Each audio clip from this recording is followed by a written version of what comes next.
Okay? Okay. Take refuge in the Buddha and the one bright mind. Take refuge in the Dharma, teachings of the truth. Take refuge in the Sangha, those who embody those teachings. We're going to continue with the talks on the Mumonkan. The Mumonkan is the Gateless Gate, a classic collection of koans from the just after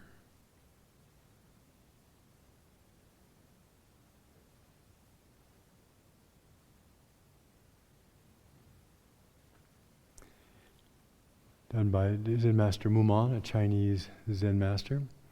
And I've been going through the collection sequentially. And I'm on case 23, but this case was a sort of complicated case, so this is the third talk on case 23. So because of some of you are new, let me recapitulate the story. So the koans are exercises in oneness. In order to work with a koan, you have to be able to have some experience of the nature of one mind, non-separation, non-duality. And if you actually have some taste of non-duality, then distance here and there are one thing. Self and other, one thing. Past and future, one thing. At some level. So there is a direct, vivid experience, which is one of the things that koans are constantly encouraging us to go deeply into and encouraging us to embody that in our ordinary life. So they're not mysterious riddles. They are kind of public cases. They're direct examples of, in the oneness of all things, how do you see this particular story? So this is case 23. Mumonkan has 48 cases, and this is part 3. And the koan is entitled, Think Neither Good Nor Evil. And just a little background from previous talks. Huineng was the 6th ancestor in China. There was Bodhidharma, and then his followers, and Huineng was regarded as the 6th ancestor. And in a sutra called the Platform Sutra, Huineng gives a biography, actually made up by his students, gives a biography of his awakening experience. And his awakening experience began when he was delivering firewood and he heard somebody reciting from the Diamond Sutra. The Diamond Sutra basically says, no self, no other. That, things are one. And he had a direct, vivid experience of that. And so he got very intrigued. He took a journey of 1,000 miles to go and see a teacher who was an expert in the Diamond Sutra, in this oneness of things. And they had several dialogues. We talked about that a little bit. And at the end of the time, in this monastery of 1,000 people, Huineng was recognized by the teacher and entrusted with the Dharma. I'll talk about entrustment a little bit. And after some months of kind of testing and refining, he was given authorization to carry the Dharma, to embody the Dharma by giving him a robe and a bowl. This raksu is the abbreviated version of the robe, the classic Buddhist robe that goes over the left shoulder. And usually there's a set of bowls, the oryoki bowls that we use for meals are also representative of that. Huineng took off in the middle of the night, and his teacher said, go out in the woods and kind of cure. Go out in the woods and ripen. Well, the next few days, all the monks of the monastery were a little mystified, upset that some alien, some foreigner, some barbarian had come into the monastery and been given sanction by his teacher and given this robe and bowl and had taken off. And so, some of the monks who had been there for years and who were very deeply engaged in this process became a little incensed and started chasing Huineng. And so this koan comes after the end of that chase. Okay? And the koan basically is the Huineng is carrying the robe and the bowl, and this guy who used to be a general in the Chinese army who became a monk, who was apparently this very powerful, stolid guy, had been chasing him for days. And he chased him and he finally caught up with him. And when the sixth ancestor saw the monk Mio coming, he put down the robe and the bowl on a stump or a rock or something. And the person came in and Huineng said, well, this is what you want. Here, I give it to you freely. And so the guy comes over to grab it, and he picks up the robe and the bowl, but he can't actually lift them. He can't actually do anything with them. And then he said, I actually came for the truth. I came for the wisdom. I came for the Dharma. I didn't come for these symbols. Please teach me. And then Huineng says, well, when you were not thinking about good, not thinking about evil, when you were just totally engaged, where was your true nature? Where was your face?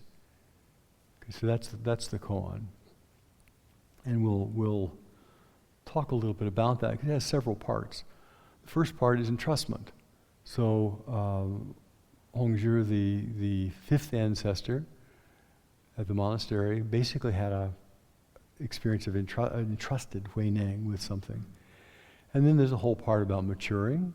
There is no shortcut to spiritual maturity. You can't become a 60-year-old person in less than 60 years.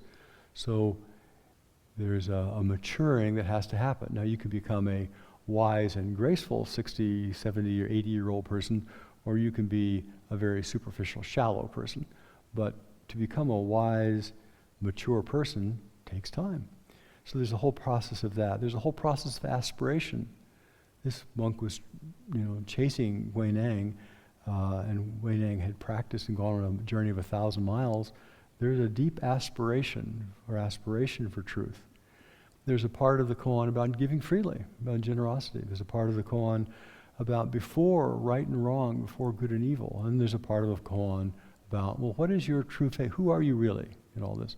So all these are kind of elements of this particular koan. And as you work with a koan, as you go into it more and more deeply, as you begin to see the different sides of things, they all come out and they all can be tasted, flavor. So the first part I would like to talk about this evening is trust. Trust or entrust. Entrust in a way means to give something to somebody. To trust means that you'll you assume that they'll do something. To entrust, to give with confidence, to freely let go, to hand something over, to give as a responsibility, as a duty. So Huineng had this meeting with his teacher, and there was a ceremony of entrustment. Often we call Dharma transmission a ceremony of entrustment. And entrustment can mean different things. It can mean, that I trust you to offer the teachings, I trust you to embody the teachings, I trust you to mature the teachings, I trust you to have continuous practice, I trust you to ripen your character, I trust you to take on the responsibility for the Dharma, I trust you to pass it on to disciples. Lots of different kinds of entrustment, lots of different kinds of trust. I was talking with Shodo Harada Roshi one time, and a person I've studied with in Japan, and there was a story about his early days of training, and they would say during sesshin he would go out into this pond and he would douse himself with cold water in the middle of the night to keep himself awake and to keep himself awake. And I was saying, tell me a little about this. What were you doing? And he said it was the process of entrustment. I was completely entrusting myself to the experience, completely entrusting myself to this vivid aliveness that came. Completely entrustment. So how do we completely entrust ourselves to the moment? How do we entrust ourselves to awareness of our own being? How do we really entrust? How do we really trust? What do we trust? It's all part of this koan, because we have to trust. The Dharma is about trust. It's about knowing something fundamental and then learning to trust. the robe and the bowl, in a way, symbolize trust, because the traditional Theravadan ordination is you live in alms rounds. You don't have a job. You're not allowed to farm. You're not allowed to work for money, and so you have to live on trust. So you say, okay, I want to become a follower of the Buddha. I want to go forth as a monastic, and you're given a robe and a bowl and say, here, you have to trust. You have to trust that when your heart is aligned with deep truth, that something will come forward, that the universe will respond. There is no reason that any of us should expect to be fed. I mean, isn't it amazing that somehow we have earned a living, or somehow food comes towards us? It could change just like that. So in a way, even though we feel like we're struggling hard and earning our living, we have a foundation of trust. Now, sometimes we trust in the economic system of our country, but in a way, it's much more fundamental than that. There's something mysterious about things that just come forth.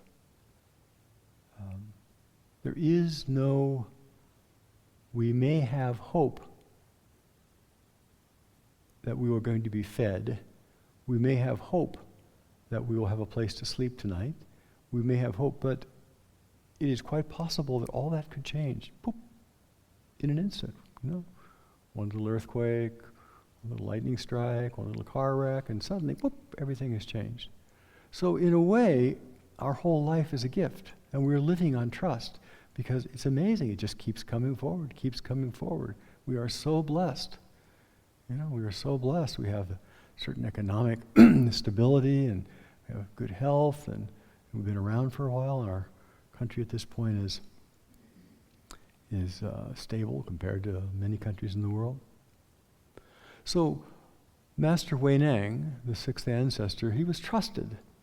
He was trusted to be honest, to be helpful, to embody the Dharma. So when this monk came and was chasing him and finally caught up with him, Huineng's first act was an act of generosity. Here, you want this? I offer it to you freely. You want this? This is so important to you. This is something that you've been chasing me for days. This is something that you're passionate about. I give it to you freely. I give it to you. In a way, the universe is just giving to us all the time. Giving to us all the time. Giving to us all the time. I mean, it could be so different, and yet here we are, alive, healthy. Something is moving through us. It doesn't have to be that way. It's a gift. And when we begin to look at our life not as a right, not as, well, I'm here and therefore I should, but instead as a gift, as something that is unfolding in a mysterious way, it changes our relationship to that life. It changes our relationship to the world. So this act of generosity is one of the precepts. Those of you who've taken the precepts, we have the 16 Bodhisattva precepts, and one of the precepts is not to be stingy, not to withhold spiritual or material aid, but to give it freely when needed. I always find that with the precepts it's so interesting because we take them, we understand it at some level, and then when our life gets into a crunch, we often forget them. And so one of the things that is the aspiration for everybody who really is a sincere practitioner is to embody the precepts, to be able to carry the precepts. So when we get into a really difficult time, we don't just collapse and start criticizing and judging everybody else and blaming everybody else, but we actually say, okay, what can I be responsible to do? How can I responsively respond to the circumstances I find myself in?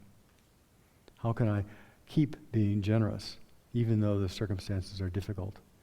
How can I not just collapse and start falling into rage, but how can I really look at the nature of mind? How can I really look at the source of all that? So this act of generosity, the generosity of our life, the generosity of the sixth ancestry, is part of this koan. Here's something that has been given to us, a precious thing, and he shares it instantly. How do we share what is really precious? How do we share? what is most intimate with somebody else. And that generosity is based upon, of course, on non-separation. It's based upon oneness. It's based upon that the eye that sees, the act of seeing, what is seen is one thing. There is no separation between the two. That which is felt, the kinesthetic experience of feeling, the recognition of that feeling, and then what is felt is one thing. One thing. So the act of generosity is actually acknowledging non-separation. It's actually acknowledging that I'm giving to myself all the time. I'm letting go of I, me, and my by being generous, by offering. Which means I'm not holding on, I'm not grabbing a hold and not being fearful and small.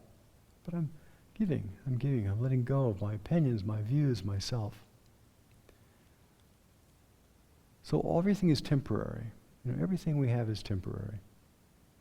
And so when we're being generous, we're really just sharing a temporary thing that we happen to have. Those of us who've been around for a while know that every single pair of clothes that you have is going to disappear at some point. Every single bit of money just passes through, and you wonder, where did it all go? Every car that you have is gone after a while. So, and then at a little deeper level, we also have the generosity of wisdom, of offering love, of offering kindness. That's the act of generosity. And it's not as though we have X amount of wisdom. We have 3 gallons of wisdom, and I'm going to give you 2 quarts of it. And then I'm only left with 2.5 gallons of wisdom. Or I have, 6 pints of loving kindness, and I'm going to give you 2 pints of loving kindness, and then I only have a quart of loving kindness left. Or 2 quarts of loving kindness left. It doesn't work that way. In a way, the more we give, the more wisdom there is. The more love we give, the more loving kindness there is. So this kind of generosity is not the generosity of dearth, not the generosity of paucity, not the generosity of smallness. But the more generous, the more generous. So the Dharma is something that we can share freely. And we don't have to share it because I have it and I'm going to give it to you. Because what we're doing with the Dharma is we're saying, let's recognize something that is always present in all beings right now, right here. Always recognized. And so Mio comes, he's chasing Wei Nang. Wei Nang has this offer of generosity. He goes to kind of grab the thing, and he finds he can't lift it. Now, what does that mean?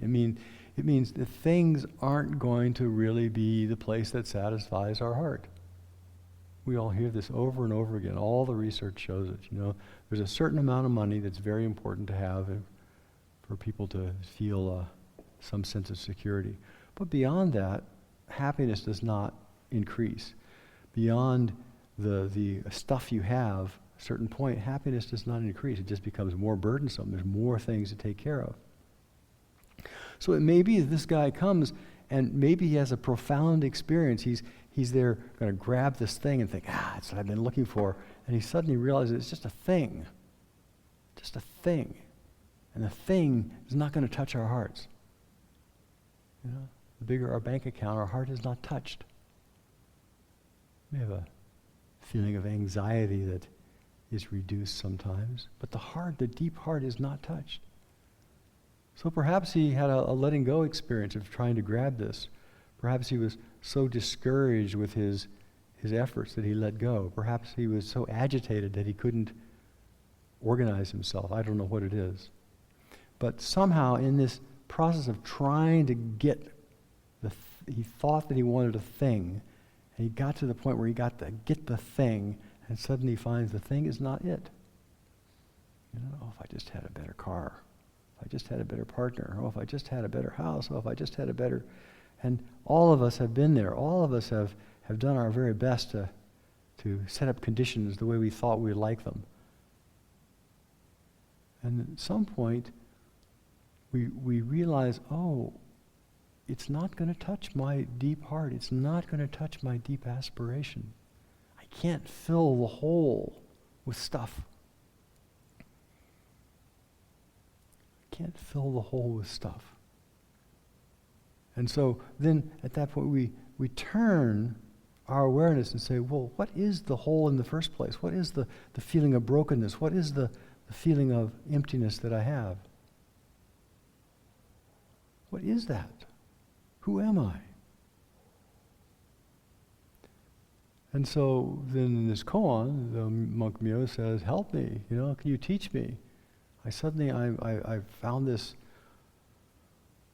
hole. I've been looking for something all my life. Help me. Help me. So first Hui Neng is generous with things, and then he's generous with the Dharma. Now, all of us know that when we get to these profound kind of truths, no matter what anybody says, no matter what we read, no matter what we watch, that until we have the direct experience ourselves, it's just a head idea. And so what all of practice is about is that we recognize for ourselves, that we recognize in our own being, that we recognize that we taste these things and learn to embody them. So, we give lots of talks like this, and you can go online. There's wonderful talks of many, many different kind of teachers. And I hope that the point of these talks is that it inspires us to look directly. Because it is the looking directly, that's where the awakening happens. It's not because I got more information. I mean, we are very sophisticated people, or we're stuffed full of information. And you can Google anything and get some more. So Hui Neng says to this monk, he says, when you were chasing me with all your heart, when you were running after me trying to catch up with me, and he could have said, when you were bowling, when you were dancing, when you were eating, when you were driving, when you were ill in bed, when you were making love, when you were digging in the garden, when you were doing something completely, totally, wholeheartedly. When we're completely, totally engaged in the activity of our life. And what that means is when we're not busy thinking about, oh yeah, how am I doing here? Is this, I like this, I don't like this, oh, this is so boring, oh, I wish I was out of here, oh. But we're just completely engaged. Completely engaged. At that moment, when we are completely engaged with whatever the substance of our life is, at that moment, when we're not busy thinking about, we're not busy immersed in past and future, when we're not busy just constantly evaluating and criticizing and judging, at that moment we're completely engaged in whatever activity it is. Who are you?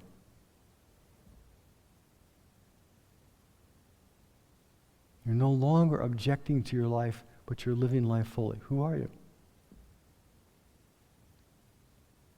And you can do that right now. You turn your mind, you turn your awareness right now and you say, who am I? Who is it that has this face? Who is it that thinks these thoughts? Who is it that feels the tension in my body? Who is it that, has whatever calmness or agitation we have right now? And we can all right here, right now, you turn and you look directly at that and you can't find anyone. You can't find something. You can't find an answer to that question. In a way, that is the answer to that question. You turn around and you keep thinking, who am I? And I can't find anything in there. All I can find is there's lots of thoughts, but before thought, what's that? I can find feelings, but before feelings, what's that? What's that? I can find this body, mind, but if I take it all apart, what's left?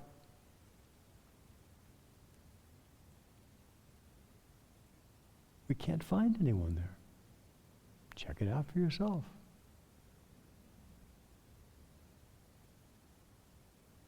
We might call it space, possibly. So then we have the question, well, if who am I? We can't say we don't exist. I mean, that'd be stupid. Here we are all sitting here listening and having a conversation, and at least a one-sided conversation. So we can't say we don't exist. We all feel our bodies. On the other hand, we can't, there's nobody in there that we can see. There's no one behind there. We're dancing as fast as we can, and there's nobody we can find. And to actually see that there is no one doing all this dancing, to acknowledge what we already see, to acknowledge the truth of our own direct consciousness, our own experience. We see that who we are is the lively activity of life itself. Lively activity of life itself. The lively activity of life itself. Well, if we look at the dance of life, we look at the experience of life, and we think, okay, we hear, I'm going to be in this moment, moment by moment by moment. Well, which moment is the real moment? Which moment is the lively activity found in? What is the present moment? And if you look at the present moment, if it has the beginning, a middle, and an end, well, the beginning and the end aren't the present moment. Well, then how long is the part between the beginning and the end, between the past and the future? How long is that moment? And of course, by the time we recognize it and say, oh, it's that point, that long, that's already memory. Because in a way, all of our brain is doing is processing previous stimuli. And by the time our brain recognizes something, we've already had the sensation that's gone through a nervous system, the brain has done something with it. It takes nanoseconds. So we're always living in the past in a way. And so all we're doing is recognizing familiar patterns of sensation. So who are we then? Who are we? And that's what this koan comes to give. Who are we? When you were not thinking about past, present, or future, when you were looking directly at the vivid experience of this moment, when you were looking at